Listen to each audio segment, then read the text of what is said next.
देखिए दोस्तों, अब अगली नदी करते हैं, वो है लूणी नदी। ये लूणी नदी राजस्थान की नदी है। ये जो है अरब सागर की ओर प्रवाहित होने वाली नदी है।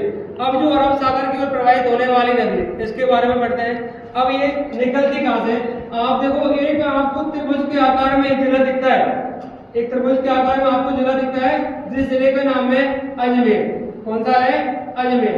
अजमेर में एक नाग पहाड़ है। अजमेर में नाग पहाड़ से ये नदी निकलती है।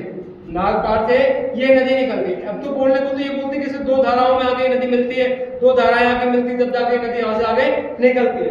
लेकिन नाग पहाड़ से निकलने के बाद में ये नदी थोड़ा सा आगे जाएंगे तो आना सागर झील आती है, जिसके जस्ट पास से अजमेर में आना सागर झील के जस्ट पास में से ये नदी निकलती है यहाँ से। और निकलने के बाद उद्गम कहाँ हुआ? नाग पहाड़ अजमेर। यहाँ से निकलने के बाद में ये नदी थोड़ा सा आगे जाती है और ये नदी एंट्री करती है नागौर में। नागौर में एंट्री करती है। नागौर से थोड़ा सा निकलने के बाद, पहले अजमेर से चली, अजमेर से चलने के बाद में इसने नागौर में एंट्री की।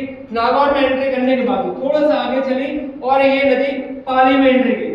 पाली में गई और पाली से थोड़ा सा आगे निकली, फिर ये जोधपुर की तरफ होती हुई ये नदी आगे की ओर बढ़ी और थोड़ा सा आगे निकली, फिर ये नदी जाती है बाड़मेर की ओर। बाड़मेर तक जब तक ये नदी जाती है तब तक इस नदी में कोई चेंजेज नहीं आता। जिस प्रवाह से पहले चल रही थी तो मीठा पानी था, लेकिन बाड़मेर में जाके एक जगह पड़ती है बाड़मेर की बालोतरा। इस बालोतरा में जाके इस नदी का पानी खारा हो जाता है। इस नदी का पानी खारा हो जाता है, इसलिए ये नदी चेंज कहाँ कर रही है अपना पानी? बालोतरा में। फिर ये बालोतरा से आगे निकलती है और जालोर से निकलती हुई ये नदी वही अरब सागर की ओर, अरब सागर में जाके कच्छ का ऊपर का भाग कै और नीचे का भाग खे। अरब सागर का जो ऊपर का भाग है, अरब सागर के ऊपर के भाग यानी कच्छ के रण में जाके अपना पानी उड़ेलती है। अब इस नदी की अगर हम बात देखें तो पहले एक बहुत मोस्ट पॉपुलर क्वेश्चन चला करता था। वो क्वेश्चन हुआ करता था कि अगर नाग पहाड़ अजमेर या आना सागर के आसपास के एरिया में बहुत तेज बारिश आती है तो बाढ़ कहाँ आएगी? और जिनमें ऑप्शन हुआ करते थे, ऑप्शनों में जैसे हम बात करते हैं तो आना सागर है ना, दूसरी हम बात करते हैं तो पुष्कर जी, तीसरी हम बात करते हैं तो अजमेरी है ना, चौथी हम बात करते हैं तो बालोतरा।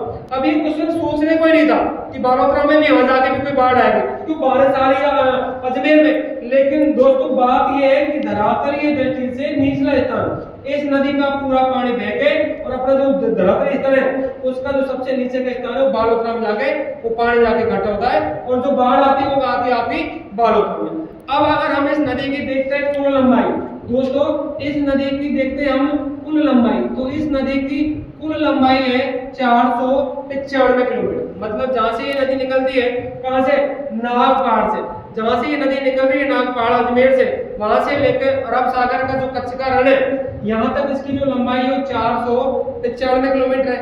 लेकिन अगर हम यही बात देखें राजस्थान में, इसकी राजस्थान में कुल लंबाई कहां देखते हैं? राजस्थान में कुल लंबाई तो वो है दोस्तों 330 किलोमीटर, अप्रॉक्स 330 किलोमीटर। नदियों की लंबाई कई किताबें थोड़ा सा भिन्न देके रखते हैं, कई में थोड़ा चेंजेज है। 330, कई में 330.8 किलोमीटर, कई में 331 किलोमीटर, तो ये लगभग मैं बता रहा हूँ 330 किलोमीटर है।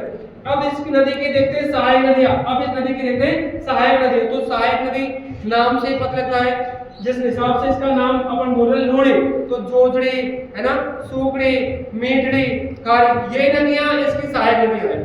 ठीक है दोस्तों, एक बार रिवाइज एक मिनट में कर लेते हैं। ये नदी निकलती है नाग पहाड़ अजमेर से। नाग पहाड़ अजमेर से निकलने के बाद में ये नदी बोलने को बोलते हैं साबरमती नदी और नागवा से दो धाराएं आके मिलती हैं, तब जाके नदी का उद्गम होता है। लेकिन यहाँ से ये नदी निकलती है आना सागर झील के जस्ट पास में होकर निकलती है और यहाँ से निकलने के बाद में पाली में प्रवेश करती है, नागौर में प्रवेश करती है। फिर वहां से थोड़ा सा आगे जाते तो पाली में प्रवेश करती है। फिर वहां से थोड़ा सा ऊपर की ओर जाते हैं तो जोधपुर में प्रवेश करती है। वहां से निकलती हुई नदी बाड़मेर, बालोतरा से होती हुई, प्रसिद्ध स्थान बालोतरा से होती हुई ये नदी निकलती है और जालोर से निकलती हुई नदी कच्छ के रण में जाके मिल जाती है। इस नदी की कुल लंबाई 495 किलोमीटर है और राजस्थान में इसकी लगभग लंबाई 330 किलोमीटर है। ठीक है दोस्तों।